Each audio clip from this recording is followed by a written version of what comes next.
to be good. We just be silent for a few moments.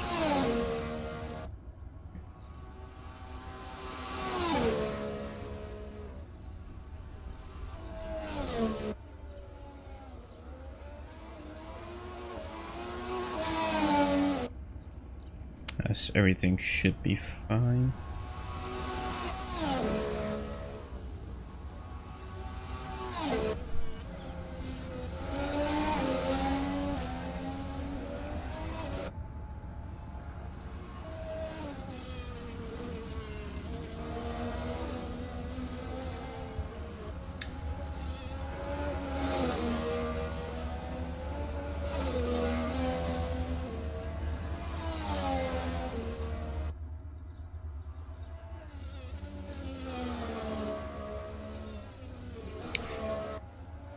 As we are now underway. Hello everybody, welcome back to another round of the Assetto Corsa Offline Championship.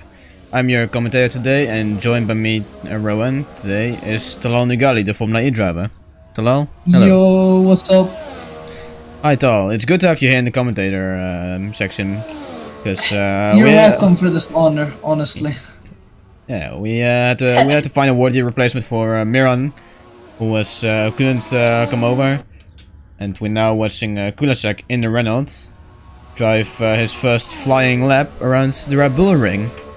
As you I believe it is the first flying lap actually of the day, so it's going to be interesting to see how the others are going to compare to him off the start.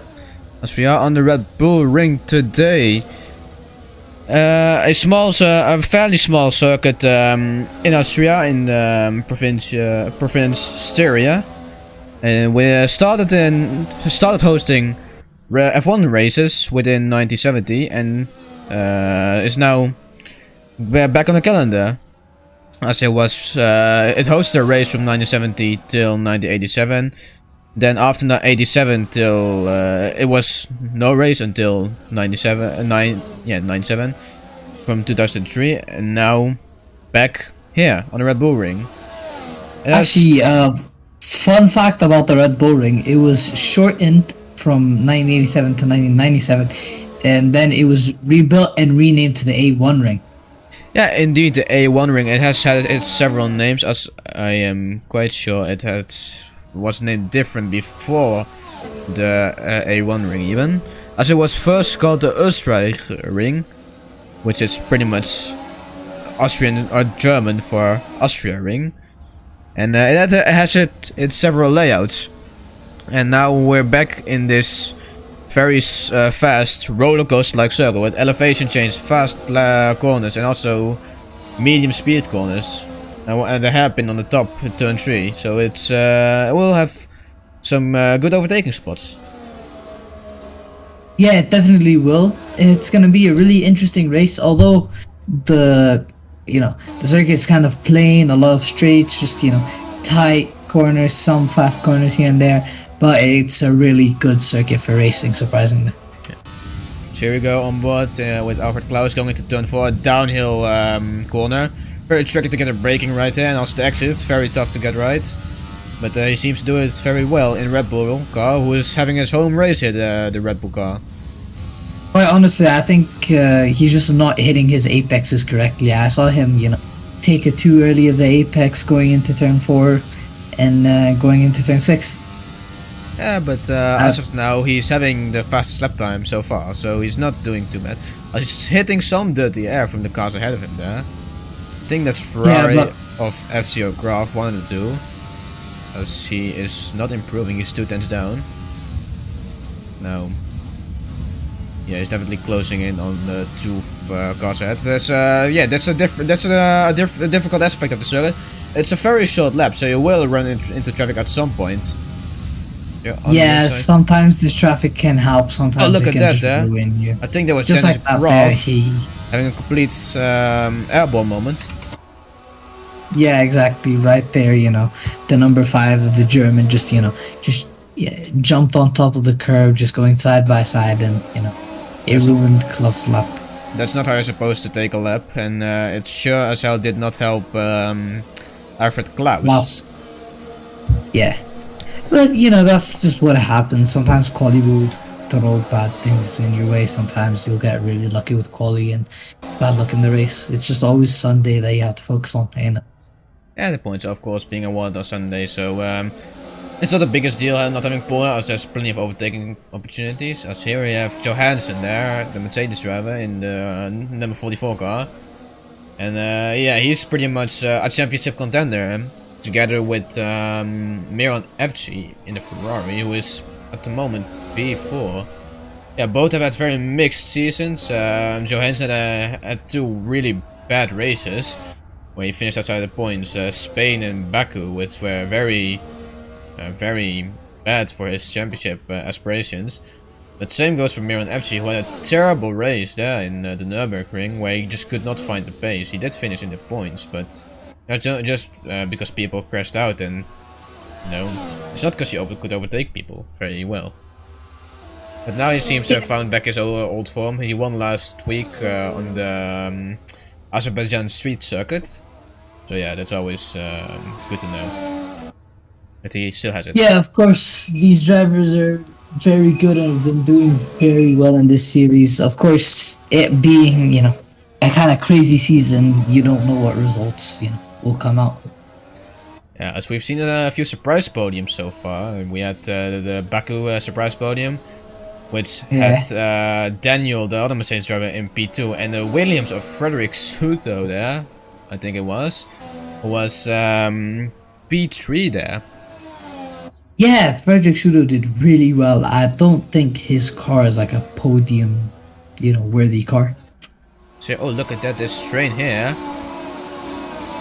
As we go on, but with the Red Bull driver Mohamed Patel, who is slopping a bit behind his teammate there, to say the least, as he's P6 compared to the P1 of his teammate there. These cars are not equal, no? No, they are very different. But between the team car, like the teammates have same car pretty much on the base. Like. Yeah. I mean, it's all of course depend on setup and stuff, but that's in all race categories the same. But no, they're not actually all as fast as you'd think they are.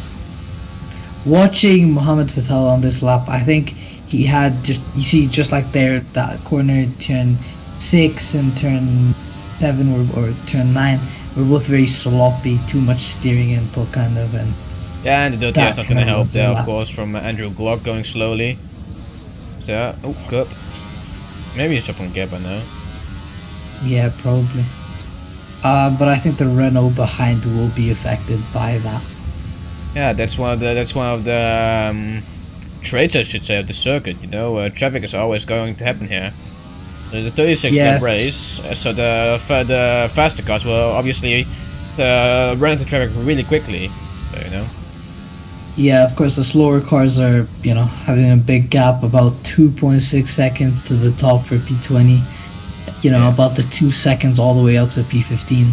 And then, you know, same trend all the way up to P7 with being 1 second behind the leader. And, you know, these gaps could grow bigger, they could go smaller, people could have had bad laps, but, you know, we'll see as the quality goes on. Yeah, but only 10 minutes to go. So we have Jesper Johansson having a bit of free air. I wonder what he can do, as he's fairly slow through there, through turn 6 to this, I think. Yeah, I mean, most drivers look to be having difficulties throughout this quality.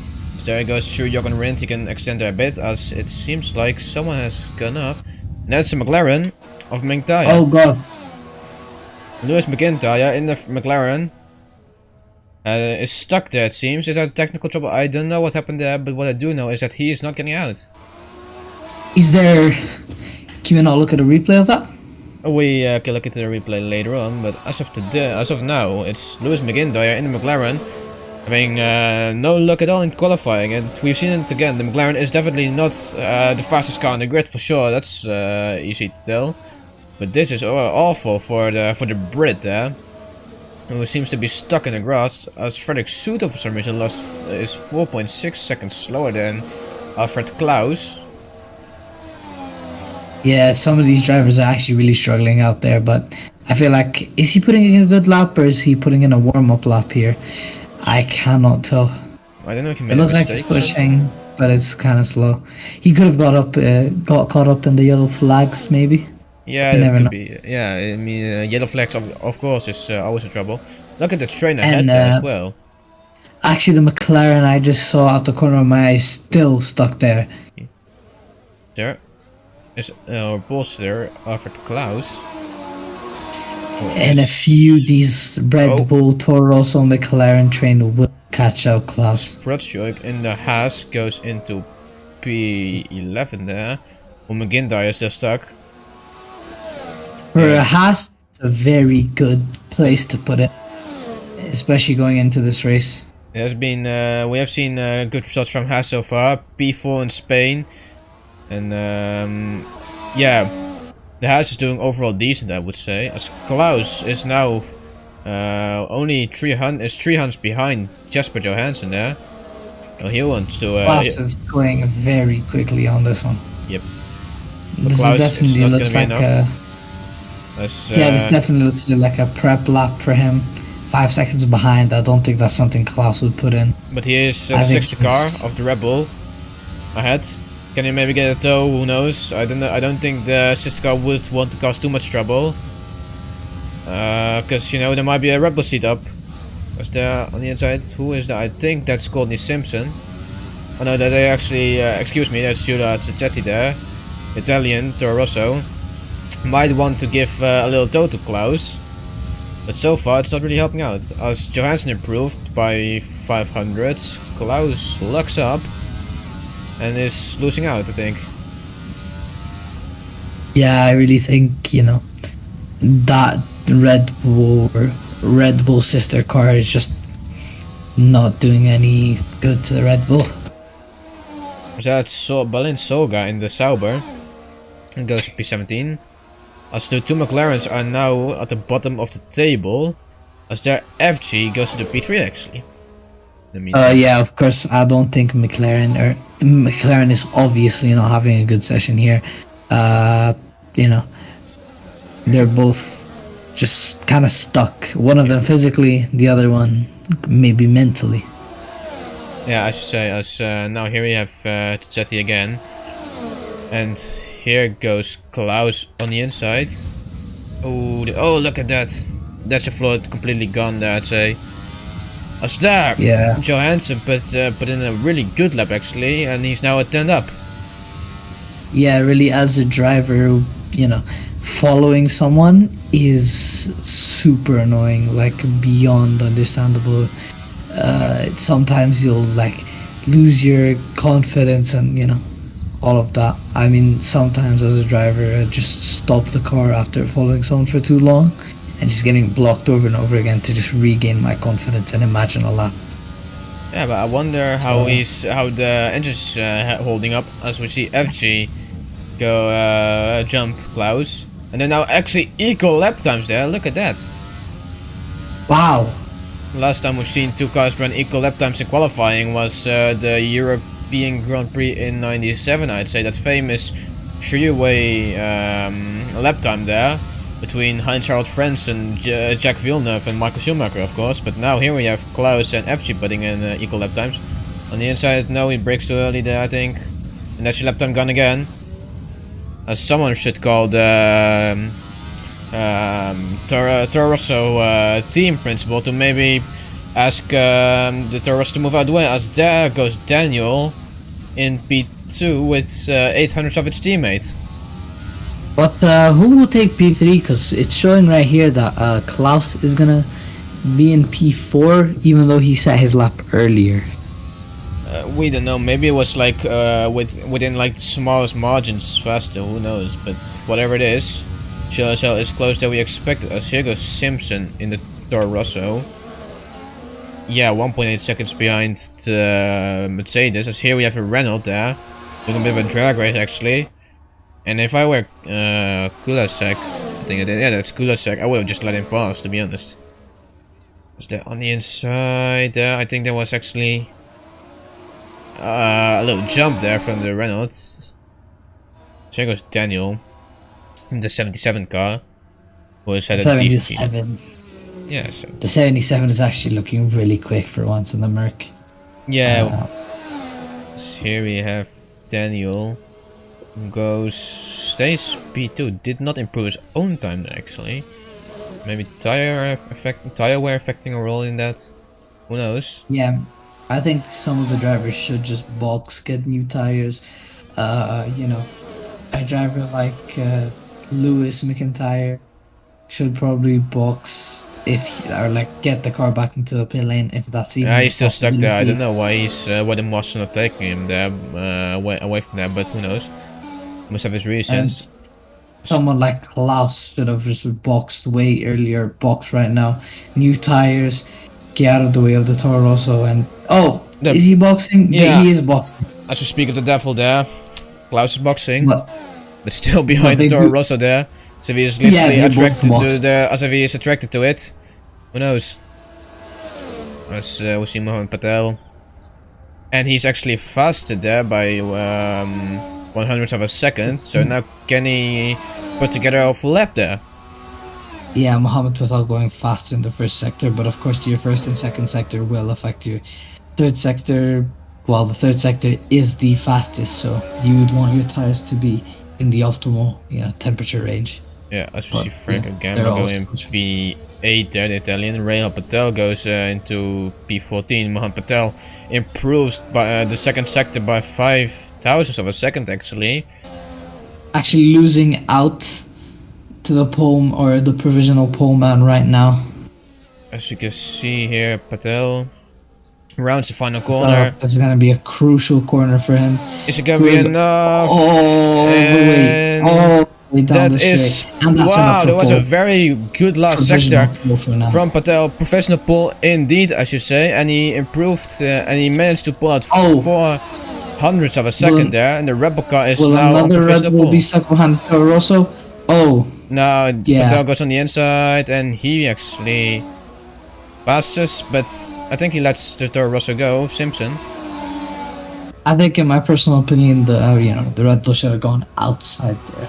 He would have got the draft, and at the same time, he would have just passed him way easier. Yeah, but they do what the engineer probably instructed them, so we don't know. Still, FG and Klaus are still on the same lap times. Much. They are still slower than the pole man or the provisional pole man right now, but still very, very good, impressive lap times. Yeah. There's Ferrari in the background. That's either FG or Graf. I don't know who it is. So that's Zetti there. Again in the way of a sister car. And it's not going to be an improvement for Patel. As stays, of course, P1, but he doesn't improve his own time. He seems to be stuck again behind his team as FG in the background there. He's now putting in a lap. Soga improved his lap time, but I don't think he actually improved the position there. Okay, we have now 1 minute and 22 seconds to go. As Miron FG is actually looking to improve there quite a lot, as he is only 0.007 off time Mohammed Patel, so that would put him in P2 for the second sector, I would assume. Yeah, it would. As here goes Miron FG to the second sector. I wonder what he can do here. We have to keep an eye on him for now. Go on board with him. Yeah, Miran has very, very strong pace, and there he's 110 down. He will improve his position, I think, but I don't reckon it will be enough. The last sector is gonna be crucial for the Swede here. That's down. He's really just using Rint, he goes. Actually now has. He's really just using all of the trap. Is not. Here he goes. I think he's gonna go just a bit slower. He stays P4 there. Wow. Yeah, like I said, he was gonna go a bit slower to his own lap time, but I really want to blame that on the kind of dirty air that he got from the car in front. Yeah, but now the question is, what will Mohammed Patel do? As soon as he knows FG is behind him, will he do anything about it? I mean, it's illegal to block him fully, but I don't think he'll get out of the way that easy.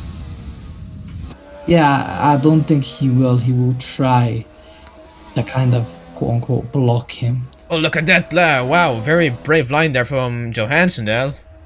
Johansson really wants to use everything off the track, but this lap will just not be. Yeah, he already made a mistake before. He was 1.5 seconds down in the second sector, I think.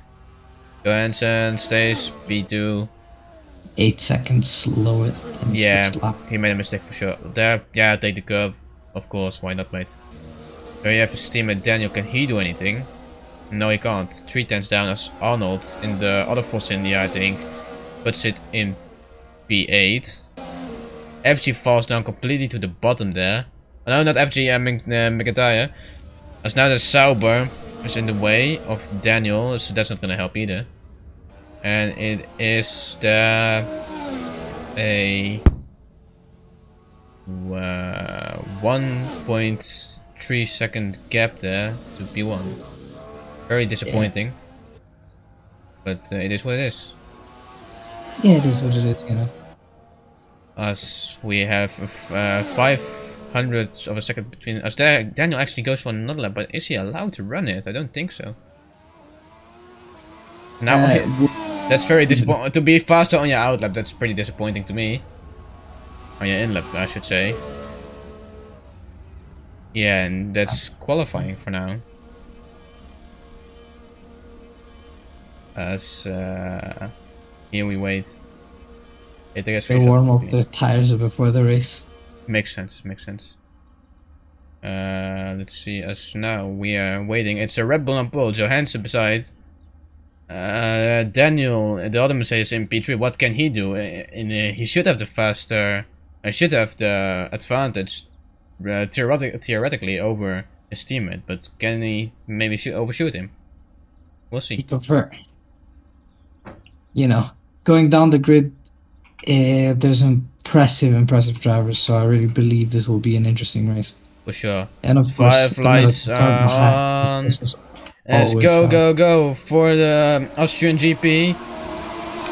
Patel leads away, has a good start as there Daniel in the background is trying to get a jump on his teammate there. As there, I think there's a collision there. Oh. Look at that. Oh, this is causing tons of damage to the other driver, slowing everyone down. There's a lot of cars involved there in that starting incident. As Patel is leading away, and that puts Graf into P2, FG in P3, Arnold in P4, Daniel, the other Mercedes in P5. What the hell happened there?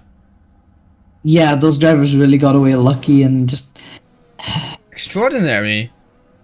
These cars are gonna have some damage to them, especially the Mercedes. Yeah, I think the two Mercedes actually came together there. And I don't know what happened there, but it seems like it was just a chain reaction pretty much. As Mohamed Patel now has a 5-second gap. I think his teammate is there stuck still. That's the Red Bull of Klaus who is stuck. That's gonna take a lot of points from their team today.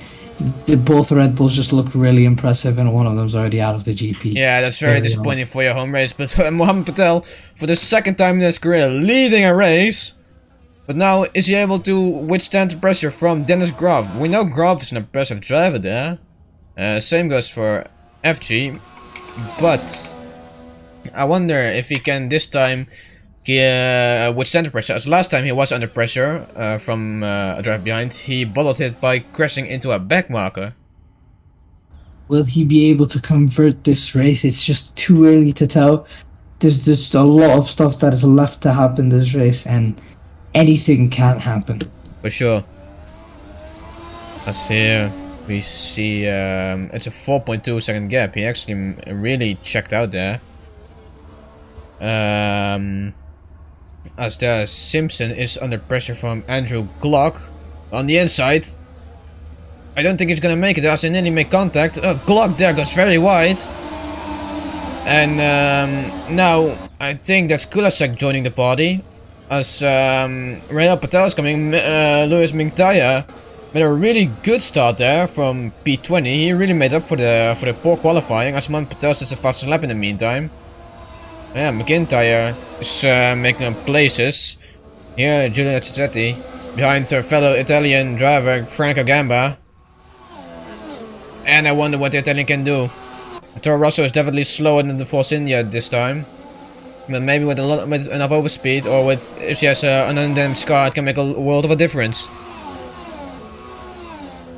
As we see Cicetti there actually losing out. I don't think the Renault power unit is fast enough, as Blake Moore is in the slipstream of McIntyre. Yeah, very tough to overtake him for sure. As the Haas isn't the fastest car, the McLaren for sure isn't the fastest car. Who knows?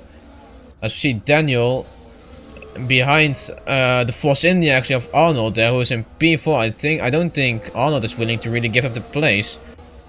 But for the second time this season, the two Mercedes came together within 2 races there. So yeah, the Mercedes team might actually want to have a little word chat with them. As here we have Dennis Graf, Miran FG actually saying the fastest lap. And it's Solga who is following behind Blake Moore. Yeah, really, this race seems to be, getting really interesting, especially from off the start.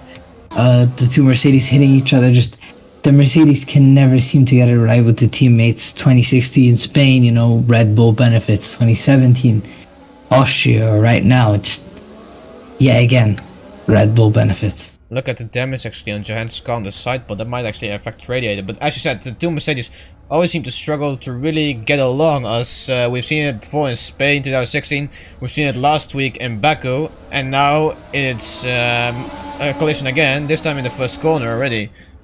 I think someone should tell both Mercedes drivers that the race definitely is not won in the first corner, as I don't know what happened. We need to watch the replay properly there, but it seems like Johansson really left no space off on Daniel on the outside and just squeezed him on the grass. That caused him to just collide there and caused the whole chain reaction.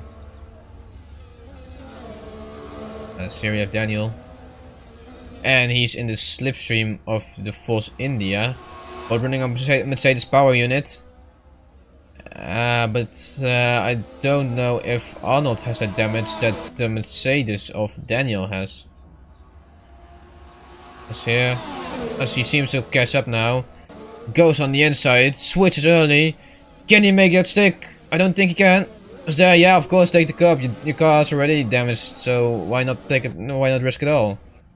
Johansson there, or the other Mercedes, is behind another Mercedes-powered car, in the name of Tempestini. And behind Johansson, we have Frederick Soto, last week's podium sit, and now into P8. I think Frederick Soto didn't have the best qualifying in the world, but he's doing really well right now. Yeah, and this really shows that qualifying is not all, as yeah, a start crash is always prone to happen. You go on board. I don't think there's suspension damage to the Mercedes, but there might be internally any damage, maybe on the engine components. Who knows? It'll be very tough, or maybe even impossible for Johansson to win, but who knows? It's racing, everything can happen.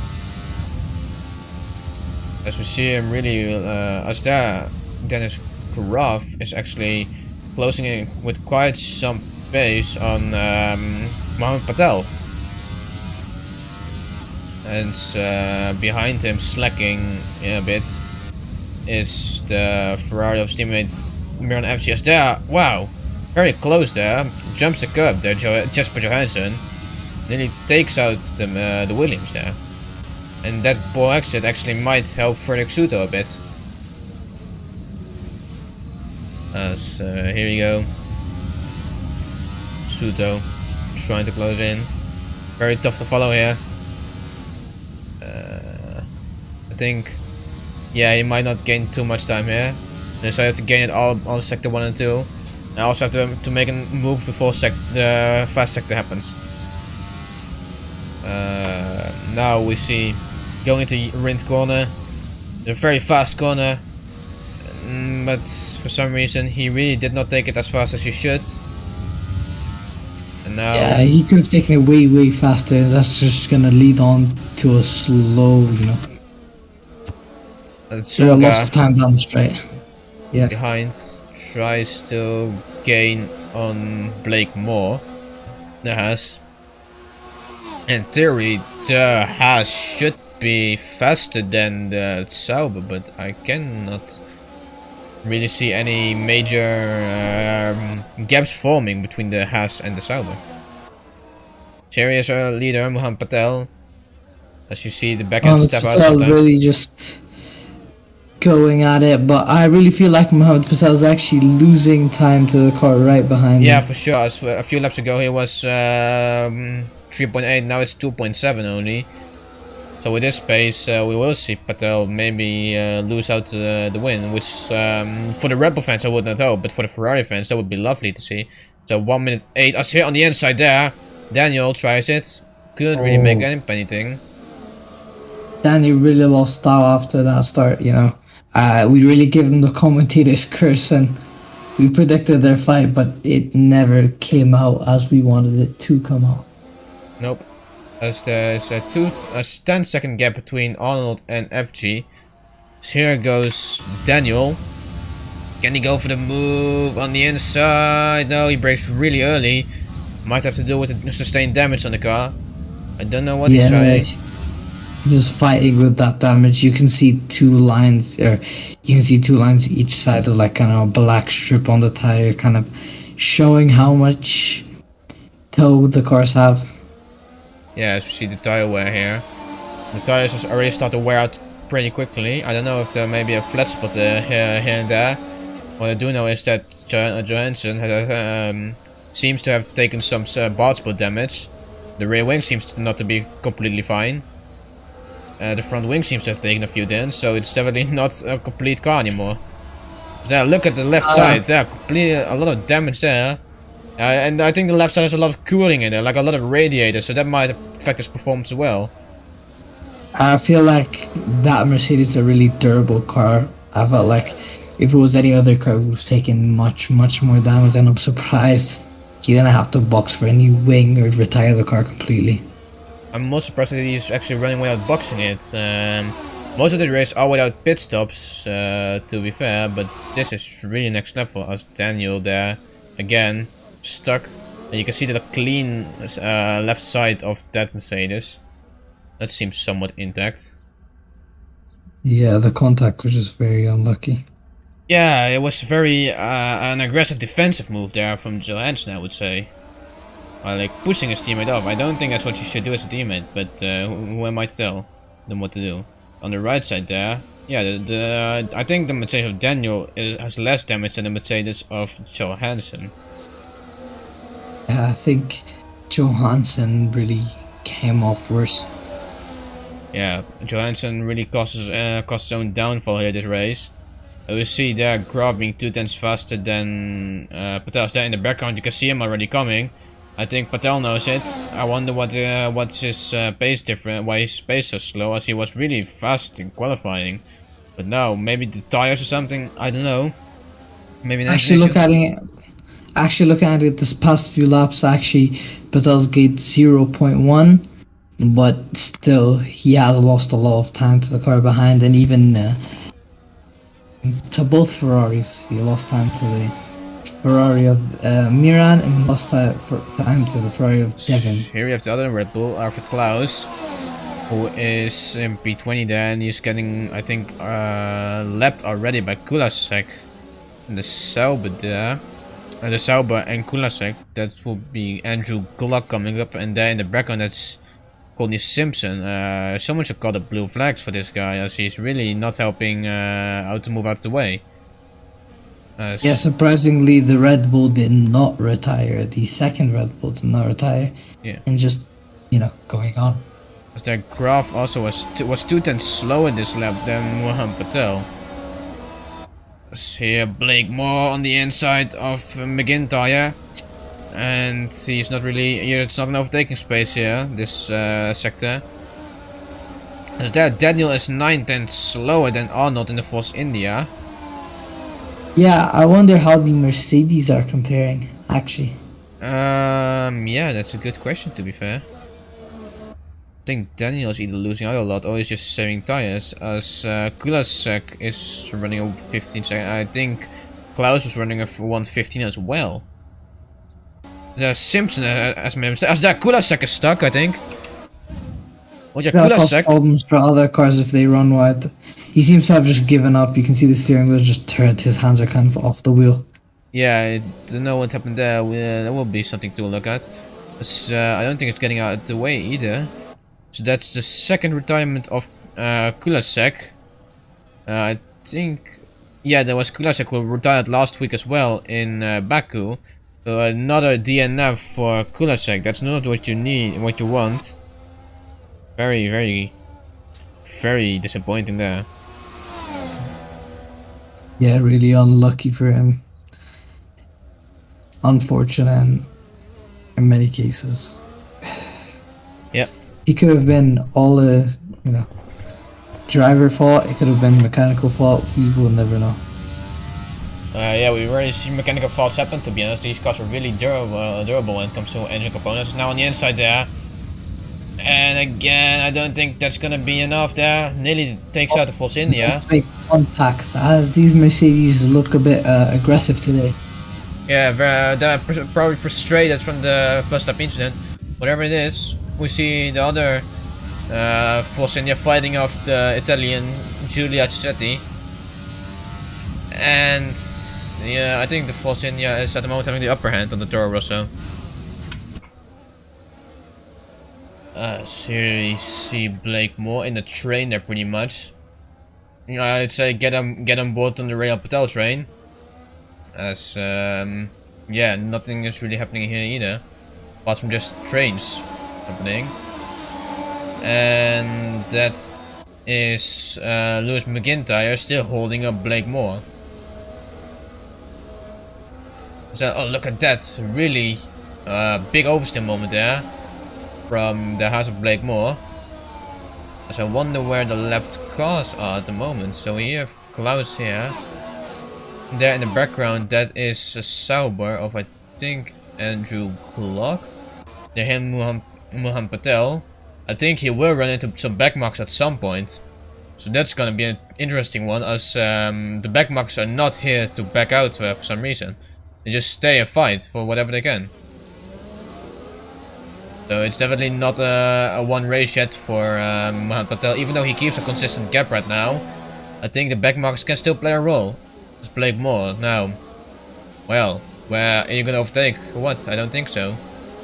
Yeah, these cars are really starting to suck up on each other throughout this race. It's gonna really depend on these lapped cars and how it's gonna go from there, you know. It's Daniel there, yeah, and that's not gonna work in Jochen Rindt corner. Very fast right-hander. It's not gonna work to run side by side with these cars. They're way too wide and bulky. Is there? I think that's a lapped car getting ahead there. Don't know who it is. As there we have the Williams of Tempestini. There. Who is that running there? That's a question. I think that's the round of Kulasek, who spun out but kept going. As Daniel there loses out again. We see Patel, and he's leading comfortably right now. Comfortably, he's leading with quite a gap, with 2.6 seconds. And I wonder if Graf is gonna put in another attack, as yeah, Mohamed Patel is definitely not over. It's not over the Ferraris as of right now. As we can see, Blake Moore. Yeah, that's not gonna work. That's too far back. Daniel still stuck behind Arnold. Well, we'll see if the backmarker can help either Daniel or Arnold. But for so far, they're not doing too much good. They're just holding them up and just not.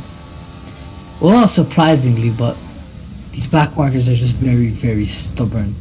Yeah. Oh, that's there! There was contact, I think. And there was definitely contact between the front wing end plates of Daniel and the rear right tire of Arnold. So yeah, who knows if that causes more damage. I don't think Daniel really cares anymore. He's already driving a half broken Flintstones car, for that matter. Before you know it, he has to push the car over the finish line. Yeah, it really doesn't matter whether he pushes it, whether he shits it across the line. He just wants to get this race over with already, because it's just, he's in a good position there. Well, his teammates in a good position. his teammates in P5. Yeah. And that's decent finish enough, but this race could have been a P2. It could have been a podium. Like more both running a cups there. You can see the cars really get upset over there. So the Rens step out a lot. It's like they're nearly driving go-karts, I would say, as go-karts really tend to step out as well a lot. You drive fast enough. Yeah, if you go fast enough in a go-kart, they'll step out, but it's something these guys learn from karting, and just not any rental karting, but top levels with their shifters and stuff, just learning how these cars are. You learn a lot as you progress up the control ladder to Formula 1.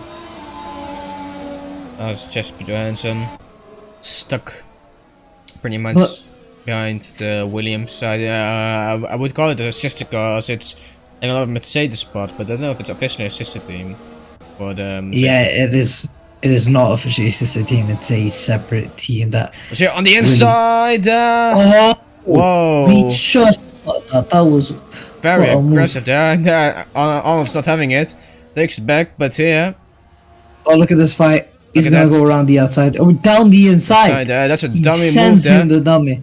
And he didn't just send him the dummy, he sent us the dummy. And they lose it there, and now look at that. Well, coming onto the party. I think, yeah, that's Stampestini, who is now gonna try and make a move. They're gonna fight, they lose.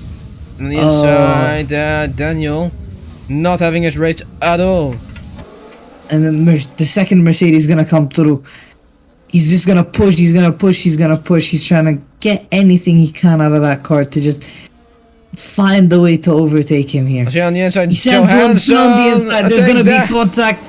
Yes, he goes wide, I can't blame down the Mercedes. But he keeps it pinned. Johansson pins it onto the grass there. And we've seen it before as there, yeah, look at that, Johansson really pushes it onto the gravel there. There, Frederick Suter there. In the number 18 car, comes around the spot. But you can see the gap between P4 and P3 as 26 seconds. Yeah, that's after the start crash. Yeah, this race for the top 3 is basically a secured top 3. Just we're watching the fight for the bottom positions at this point. Yeah, but I think Dennis Gravis is really closing in. Here, Alfred Klaus tries to attack Rotschoik in the Haas. On the inside, keep it clean. Yeah, of course, run the curb. Yeah, oh, yeah, no. What a save there, actually. What a save there from Albert Klaus. Even though your floor might be completely screwed over right now. I think there was some nice sideways action there, to be fair. Klaus is, 22 seconds behind the nearest car, P19, and then P19 is also 35 seconds behind P18, so this race is just not it for them. Yeah, it's a really mixed race for the Red Bulls. As one is leading, the other one is just completely dead last. Yeah. As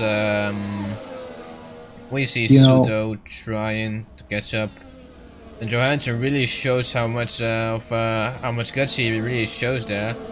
Paints it completely on the grass, keeps his foot planted there, like it just isn't grass, it's just another piece of tarmac. Yeah, these cars are just, this track with these cars has just not been it this weekend. It's been really hard to overtake for the drivers. Yeah.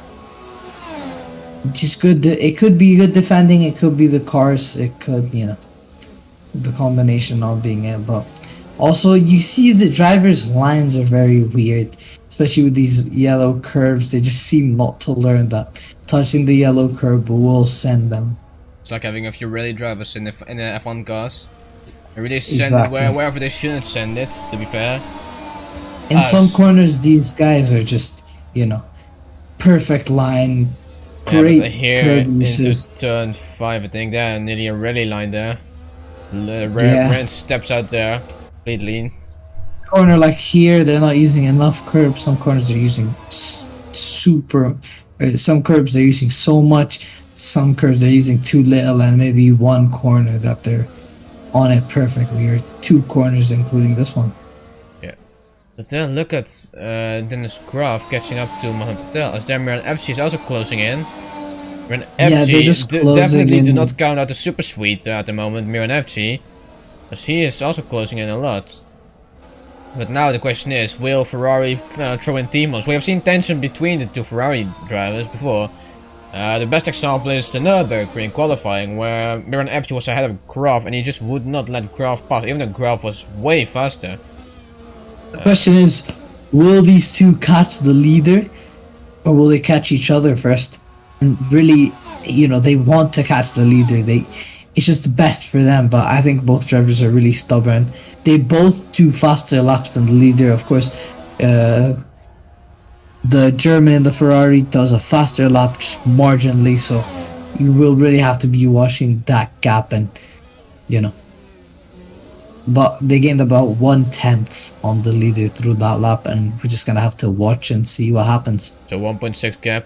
In the bottom of the screen there, the Red Bull, you can see him. That's our leader, Mohamed Patel, who's been leading for the 2nd time this season. But like I said before, he has also bottled it while being in the lead, pretty much. So it'll be interesting to see if he can withstand the pressure this time. Also, I wonder if there will be team orders this time for the Red Bulls, as the current first backmarker Patel will stumble upon is teammate Alfred Klaus. Yeah, I feel Alfred will really hold them up, honestly. From what we've seen with these drivers today, just being really stubborn with their teammates. Maybe the Red Bull drivers are different, maybe they're not. But as you can see from this lap, if you can watch the gap, 1:11, 1:10, 1:10. Of course, Miran going 1/10 quicker than his teammate, but they're both, more importantly, going at least 3/10 quicker than the leader.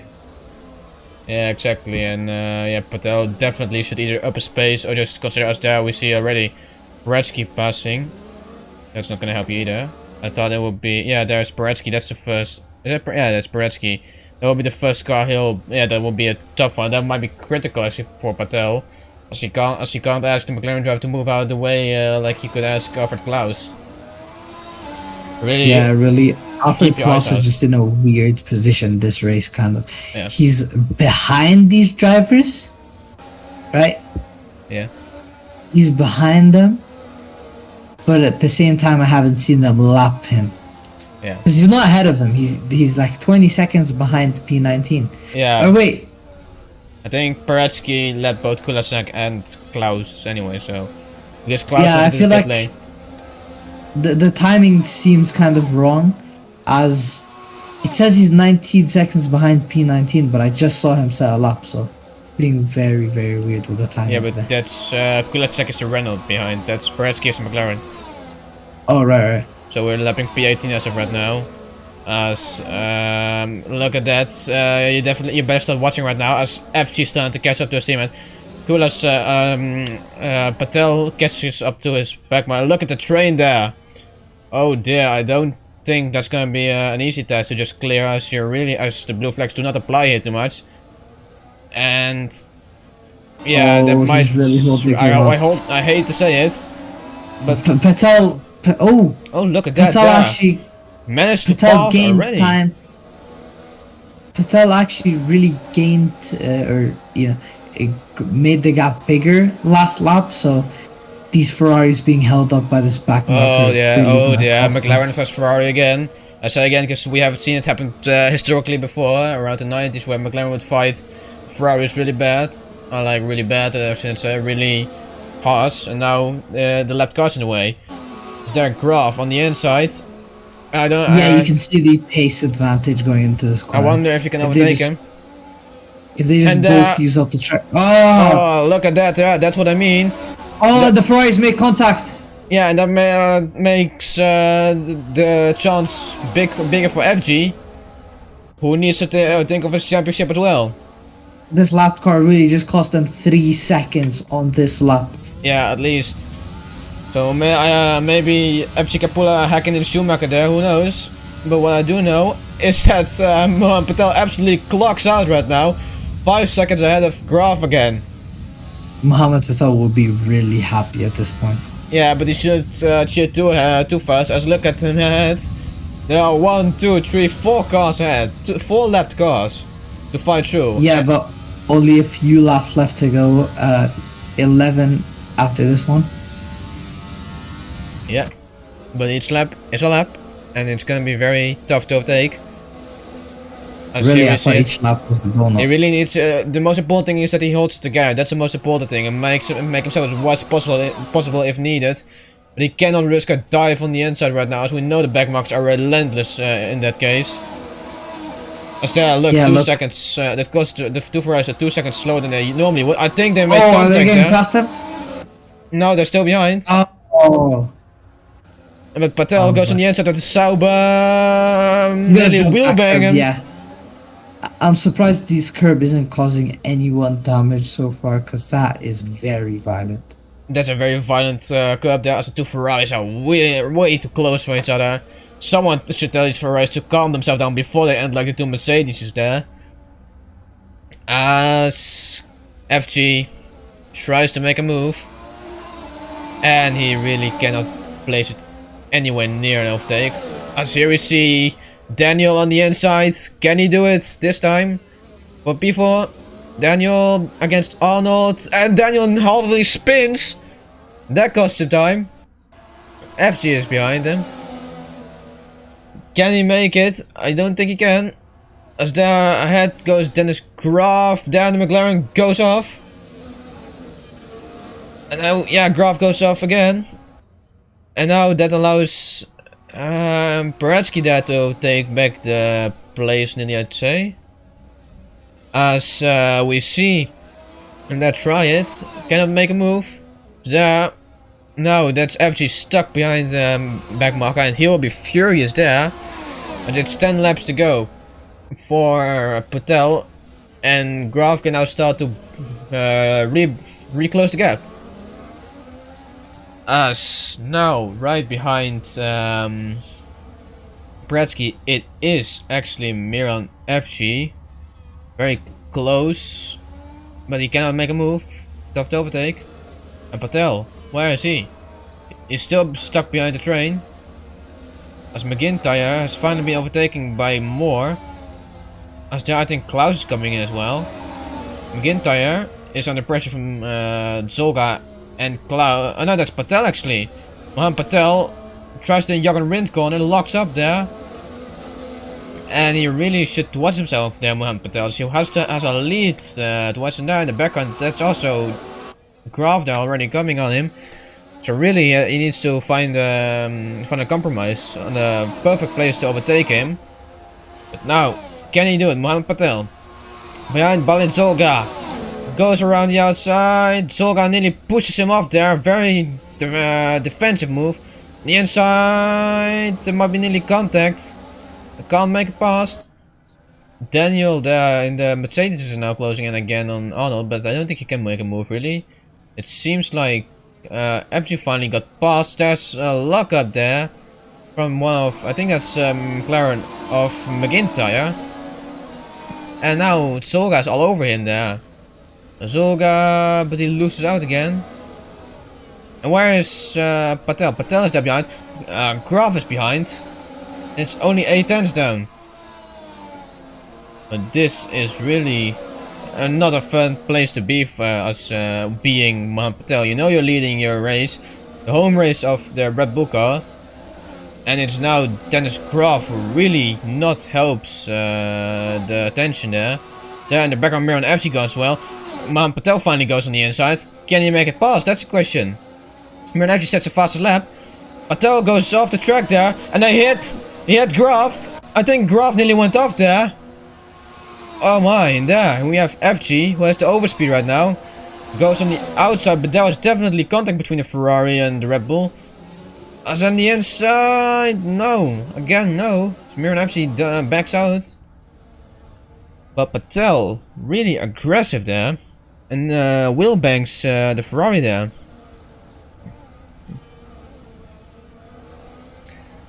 As we see it again. Very aggressive back markers. As now we have FG who is attacking his teammate there. I don't think he really can make a move.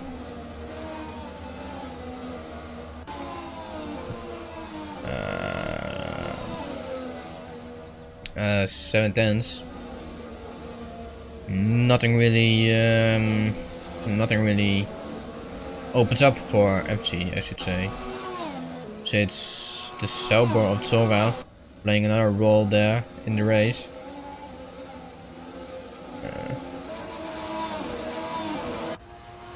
There, look at that, there's a whole train coming on. Can Patel there do something? I don't think so, really. He's too far back.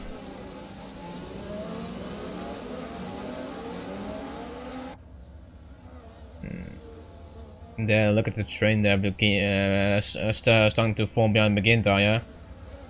I think he locks up actually. No, but that's really getting close in a really unfortunate place there, to be fair. As the Graf comes close. Well, I think he'll lose out if he tries anything there. Which he does. Now there they go.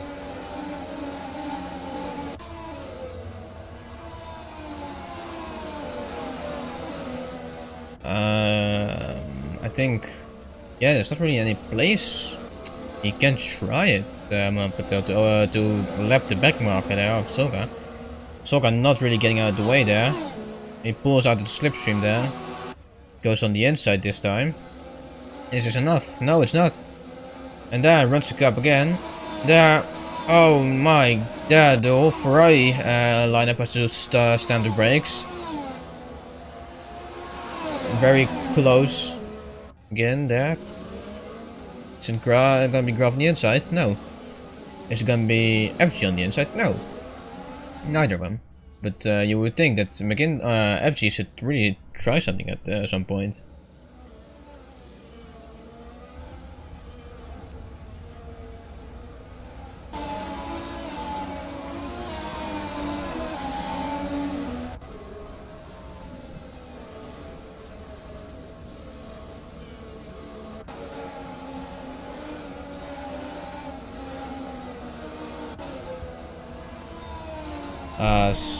Now the gap starts to become a bit bigger again.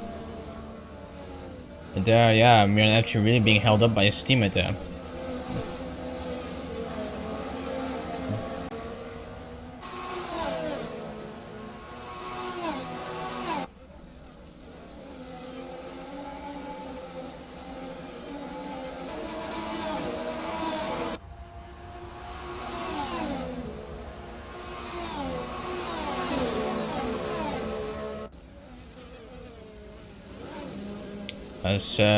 Yeah, again, Soga. What are you doing, man? You're not part of this. You're not part of the leading battle right now. Really, you should get out of the way, I would say. But I mean, it makes up for an interesting battle there. That's for sure. So I think there's not really anything Patel can do other than just hope. It's 5 laps to go. Where will he make a move? That's the question. Yeah, no real space for a move there. Is there Graf? Look at that! Completely on the inside there. On the inside on the gravel there. Yeah, it's very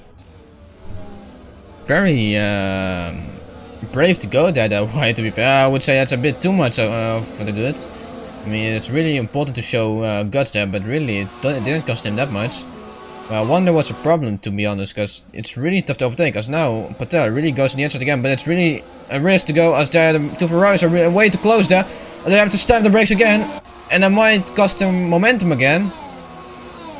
Now Graf really goes for it. Can he overtake it? We know how tough it is to overtake, but it's 5 laps still to go. And no, it's nothing really special for a move. Because no one really dares to do heroics, I would say. Yeah, very upsetting there to be behind them. There we have. It's really. There, look at that. Patel really puts his back down nearly on the gravel there. But now we can see him really get caught up again. And this is the dirty air that really plays a fact. As I must admit, Patel does a really well job now this time holding off the pressure there. It reminds me a bit of what Senna did to Nigel Mansell all those days ago in Monaco. This is not Monaco, this is Austria, a completely different track. As Patel really is trying something and takes the cup there again, nearly spins it there. That is gonna take some momentum away from Graf again, but you really should consider these tactics there from Patel to hold the lead there. They're a bit on the dangerous side, I would say, as both FG and Graf really have to stamp the brakes there, and nearly have to come to a full stop to avoid slamming into the back of the Rebel there. At some point you wonder when will they be too late and just have another collision there, but this is really exciting, to be honest. Well, lap 33 of 36, Patel is still leading behind Graf and FG, and 24 seconds behind that is Arnold in the Force India, and there was Daniel and the Mercedes who still cannot overtake the Force India. And now, with only 3 laps to go, this race is far from decided in terms of the top 3. As we can see it now, yeah, no real overtaking space again, I say again. As we can see there, Patel this time takes the proper line instead of standing on the brakes. Someone must have told him to stop taking that line, or he just figured out he shouldn't do that. Solga still holding his nerve there. Now Patel takes the other curb and there nearly spins it around, and that causes Graf to stamp completely on the brakes. That puts FG in another place. There, Graf goes on the grass, and this is for the lead. Keep that in mind. So I don't think Graf can really do anything right now. But there, FG is looking there as well, enjoying this fight from the backseat. And now there, the 2 Ferraris. I wonder if Graf can do anything to defend from his teammate there. They're really on the edge there. But there, Mohamed Patel again, I say again, nearly throws it away. It's 2 tenths, nearly 3 tenths. I go, and we now start to go to lap 35. This might be the first win for Mohamed Patel, or will it be another? Will it be a win for Dennis Graf? Who knows? It might be Miran FG as well, for that matter. At this point, really anyone can win between the top 4. As now, the Red Bull of Mohamed Patel is under pressure from the 2 Ferraris again. And I wonder when Graf will move out of the way, because we know that FG is definitely faster. But oh my, this is really drama. As we're on the penultimate lap there, and this train still has not been cleared at all. There in the background we can see Bradsky there.